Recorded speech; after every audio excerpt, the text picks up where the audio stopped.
Une délégation du FDFP d'Abidjan s'est rendue à San Pedro pour échanger avec ses partenaires. Au centre de la rencontre, les décisions de planification des interventions du FDFP au profit des partenaires de San Pedro. Et puis les populations de Séitifla sont heureuses de disposer d'un château d'eau. Nous y reviendrons. Vous suivez le journal sur Business 24 Africa. Mesdames et messieurs, bienvenue. La représentation locale du Fonds de développement et de la formation professionnelle FDFP de San Pedro a récemment abrité une rencontre d'échange entre une délégation du FDFP venue d'Abidjan et les entreprises et autres partenaires locaux. L'objectif principal de la rencontre était d'éclairer les clients et partenaires du FDFP sur les décisions de planification de ces interventions au profit des partenaires de la zone de couverture d'antenne de San Pedro. Le reportage est de Abel Kouao, commenté par Nadia Eounoud.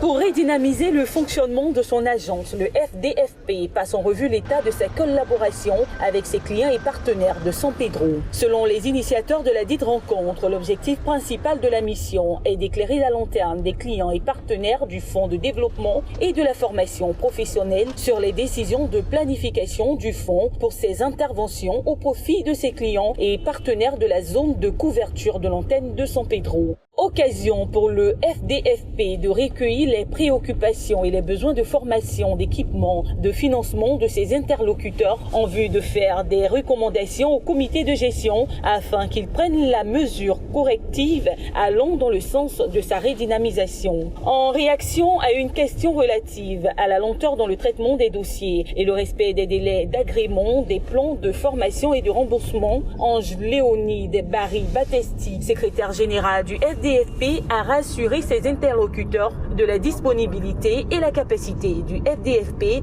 à relever tous ces défis. Je voudrais encore une fois lancer un appel à tous nos partenaires, les entreprises, les cabinets de formation, les prestataires à tous les niveaux, les entités de développement, les structures de développement, les conseils généraux, les mairies, à ce que nous tenions la main pour qu'ensemble nous puissions relever les défis de la formation professionnelle. Présentant les activités de l'antenne de San Pedro, Hubert Bolou a indiqué que sur la période de 2011 à 2019, le FDFP a financé 1293 plans de formation et 12 projets de formation respectivement d'un coût de 2,2 milliards de francs CFA et 607 millions de francs CFA. Tous ces financements, a-t-il souligné, ont été mobilisés sur toute la zone de couverture de l'antenne de San Pedro qui couvre, outre la région de San Pedro, les régions de Nawa-Bekele, Lodjibois et Go. Au terme de la rencontre, la délégation du FDFP a visité quelques projets par lui financés, dont plusieurs entreprises implantées à San Pedro. Les populations de Séitifla dans le département de Vavois, à l'ouest de la Côte d'Ivoire, étaient récemment en fête car elles disposent désormais d'un château d'eau. Cet ouvrage a été officiellement livré par Albert Mabry Touakeus, ministre ivoirien en charge de l'enseignement supérieur et de la recherche scientifique. Reportage. Séitifla, sous-préfecture du département de Vavois, dans le centre-ouest de la Côte d'Ivoire, amorce son développement. Grâce à la construction d'un château d'eau bâti sur 35 mètres carrés et 12 mètres de haut pour un coût de 300 millions de francs CFA. Les 94 000 habitants issus des 18 villages de la sous-préfecture de Séitifla n'iront plus dans les rivières pour s'approvisionner en eau. Présent à cette cérémonie de livraison du dit château, le ministre ivoirien en charge de l'enseignement supérieur et de la recherche scientifique, Dr Albert Mabry Touakeus, a expliqué aux bénéficiaires que cette offre du chef de l'État, Alassane Ouattara, et de son gouvernement vise à améliorer considérablement leurs conditions de vie. Ce vaste programme Eau pour tous permettra d'ici à 2020 la réalisation de 200 systèmes hydrauliques urbains sur toute l'étendue du territoire national. En outre, le ministre Albert Mabry Touakeus a indiqué qu'à travers ses actions, le gouvernement manifeste sa volonté d'être toujours proche des populations. Du président de la République qui, dans le cadre du programme social du gouvernement, sait que ici à Séitifla, vous avez besoin d'eau potable. Vous avez besoin d'eau potable parce qu'il est représenté ici par le sous-préfet qui a besoin d'être dans les meilleures conditions possibles pour servir les populations des 18 villages et des nombreux gros campements qui existent au niveau de Sétif-là.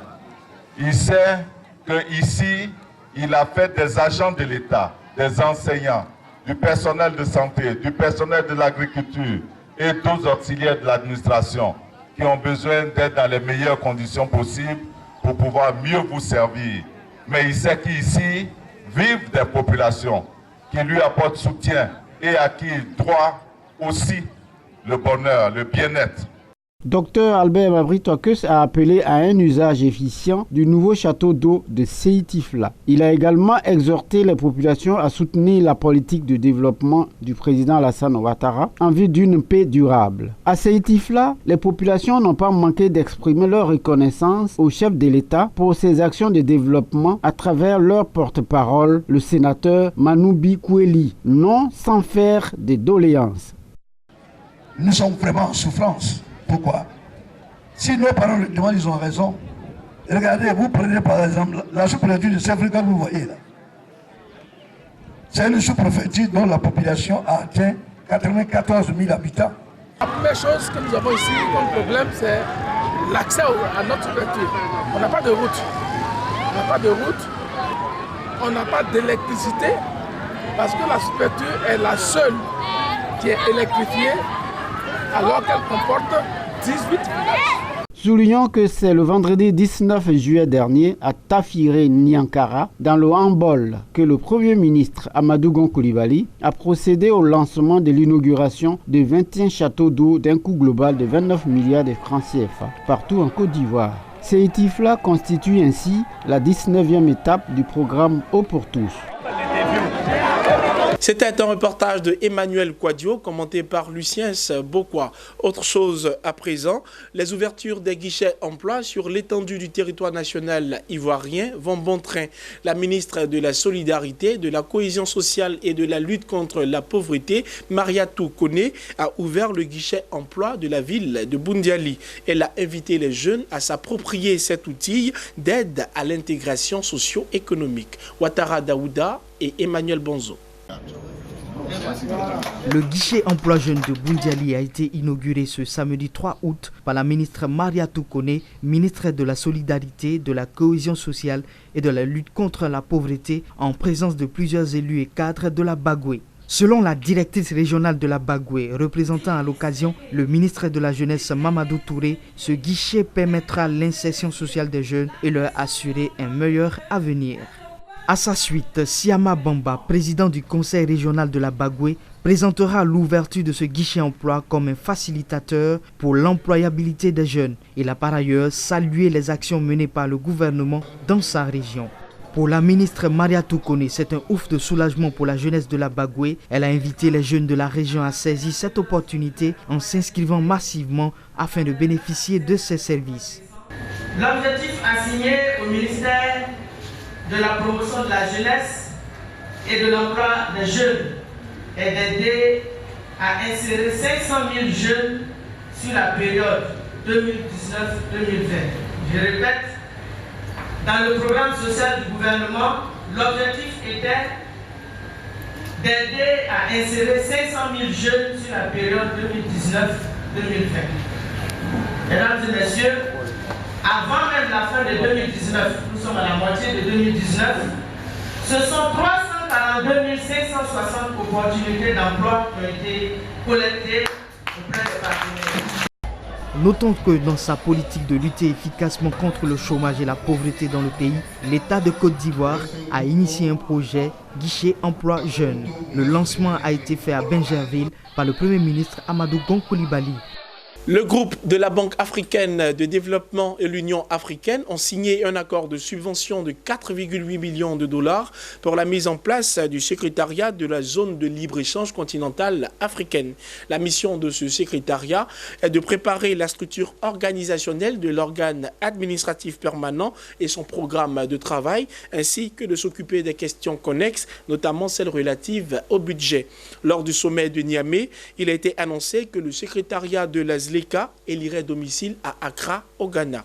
Le Fonds d'investissement pour la sécurité alimentaire FISAN est désormais opérationnel au Niger. L'annonce a été faite par le président Mahamadou Issoufou dans son message à la nation annoncé le 3 août dernier à l'occasion du 59e anniversaire de l'indépendance du pays. Ces réformes visent la transformation du monde rural avec pour objectif zéro faim d'ici 2021 et zéro importation de riz dès 2023. Merci de nous avoir suivis, mesdames et messieurs. Bonne suite de programme sur Business 24 Africa.